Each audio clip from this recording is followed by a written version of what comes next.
So hello guys, welcome back to my channel. Very familiar, right? So if you're one of the OGs of the channel, this is the exact place where I also reviewed the BMW 520i Sport, the very first BMW I reviewed on my channel. Same place, BMW Auto Ali EDSA.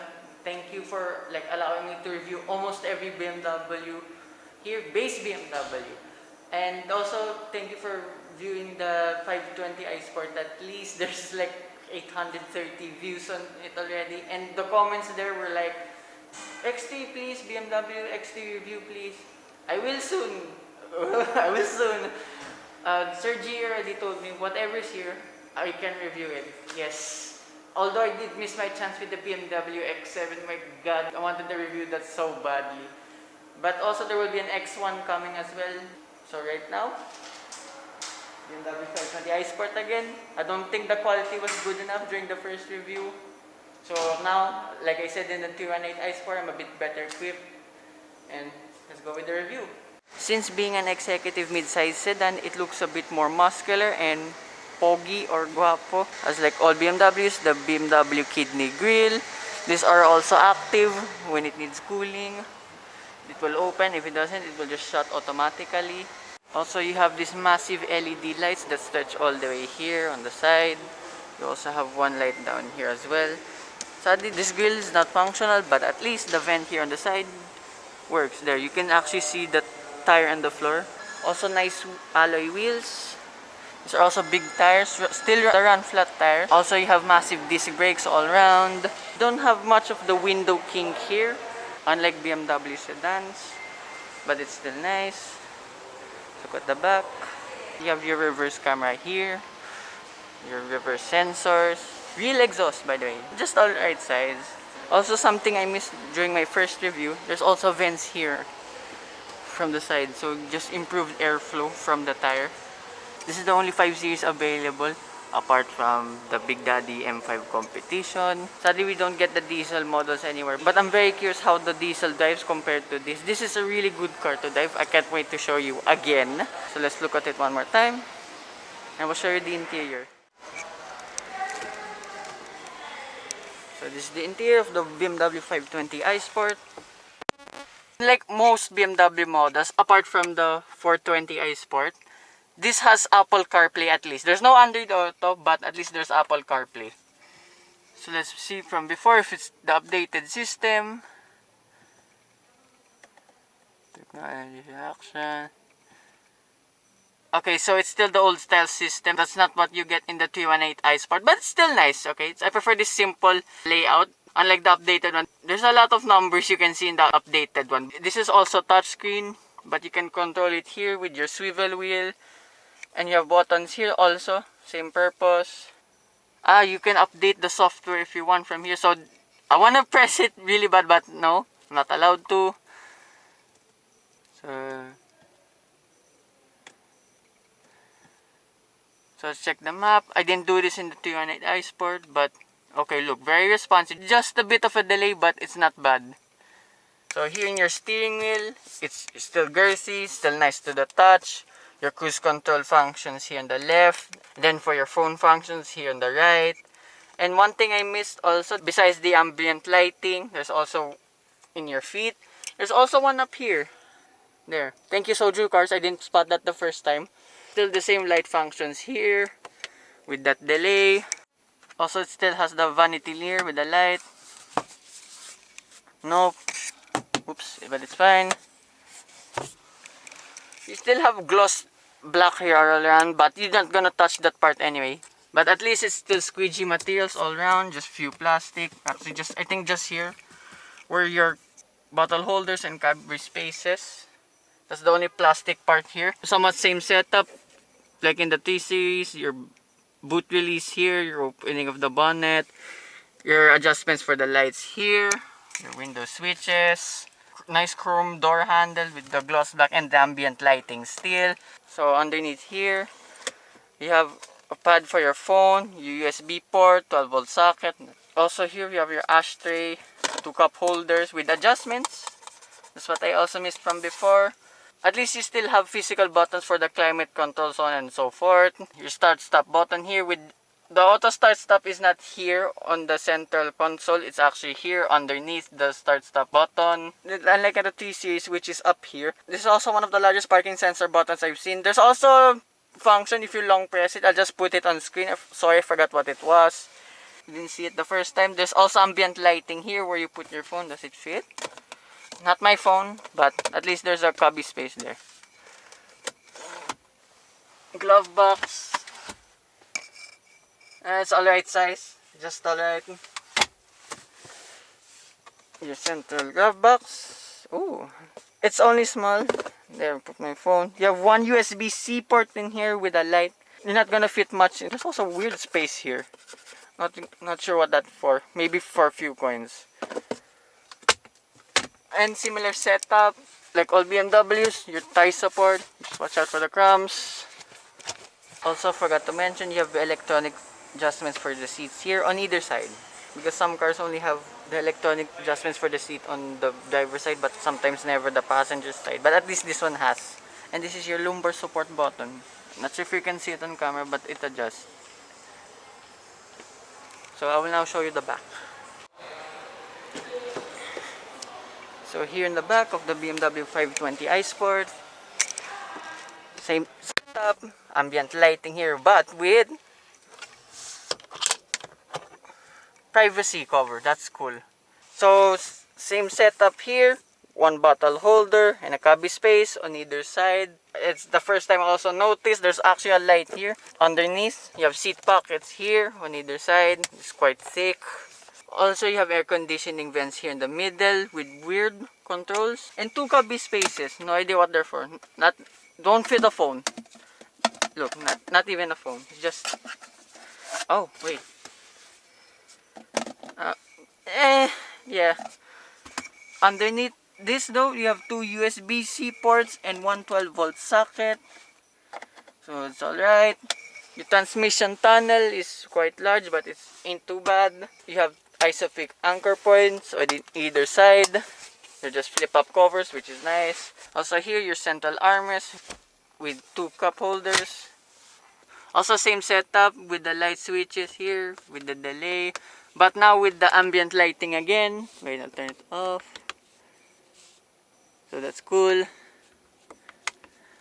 So headroom here in the back is wow. And then legroom and feet room is also massive. Look at that. So if I sit here in the middle, the transmission tunnel is not that too much in the way. But if I sit here in the middle, headroom still enough. Also, the seat here in the middle is kind of hard. Just take note. Kind of helps straighten your back at least. So, with that, I'll show you the boot. So, like all BMWs, this is still an electronic tailgate with kick to open function, but I don't have the key. But there's a button here. Just open that. And boot space is 530 liters. So, I put it all the way back here, my bag. That is a lot of space. With 2 tethering points on either side. And 1 cubby space here on the right. It's just small, enough for a small bag.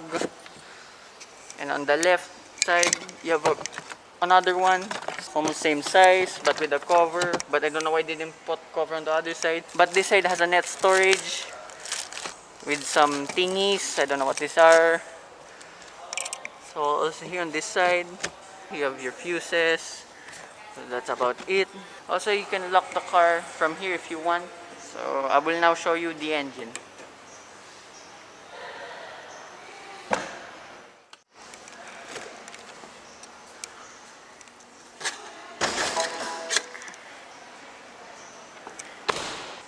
So powering the BMW 520i Sport is a 2-liter twin-scroll turbocharged 4-cylinder engine with 184 horsepower and 290 Newton meters of torque. This is a powerful engine. I have driven this before. Very excited to drive this again. Also cool strut braces here, if not mistaken, okay?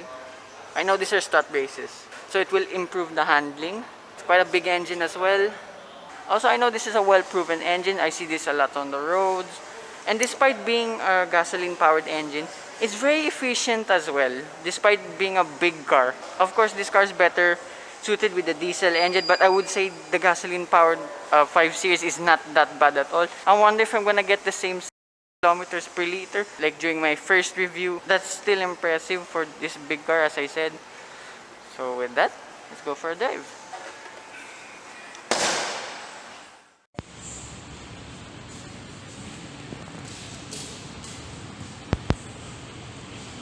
Wow, the nostalgia driving this car again. It's over bumps and humps, still comfortable. Probably one of the most comfortable BMWs I've driven so far. Okay, so far. Comfort's the most balanced setting. Eco Pro, it hesitates a bit, but you gain back fuel efficiency. Then Sport mode, everything's so responsive.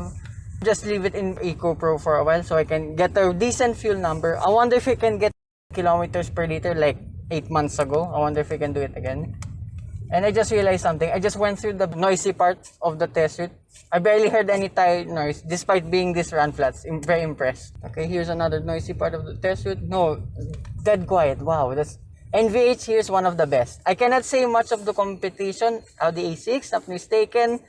Mercedes E-Class. I haven't driven any of those cars. So at least this is going to be my benchmark in the future if I get to drive those cars. Forgot their humps. Here's one. Wow, it's so comfortable. Yes, the suspension's firm, but it's still so comfortable, right? We're in the fun part of the test suite. Oh god. We're in the fun part of the test suite. It punches so well. Whoa! Wow. Wow, that's so fast.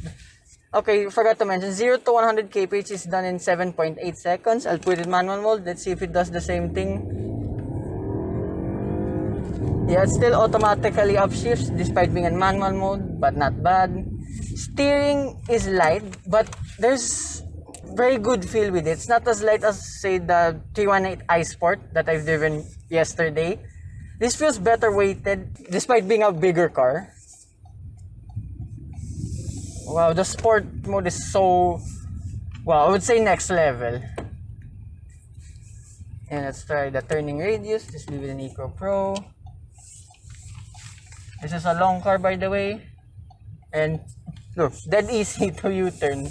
But it wasn't as intimidating as the first time I drove it because my impression is, yes, it's a long and wide car. But once you get used to it, it's so easy to drive, I would say. It's very, very easy to drive.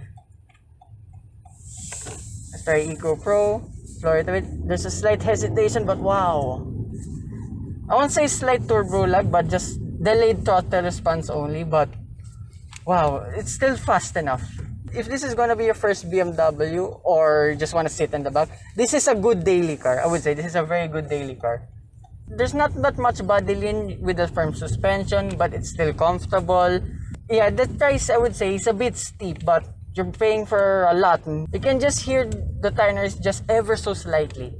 This is very impressive. I did notice in some BMWs like the 1, 2, and 3 series, it is kind of noticeable, the tire noise. This one, barely, just barely. I felt the suspension is very firm with the other BMWs I've driven. This one, not that much. You can feel it's firm, but the suspension is tweaked to its perfect setting. Okay, let's just try Eco Pro. Wow! This is a very, very punchy engine. I'm very curious now on how will the diesel cars will drive. Whoa! Only the gasoline models are available. Sadly, I won't get to drive the diesel models anywhere. Unless someone lends me one. Thank you, if anyone. It's just good as I remembered when I drove it 8 months ago. I'm a bit speechless. It's such a good car. It's also a very good driver's car, I would have to say. And let's check now the fuel consumption. So, despite hooning a bit around here, it says entries only. I've been doing 9 kilometers per liter.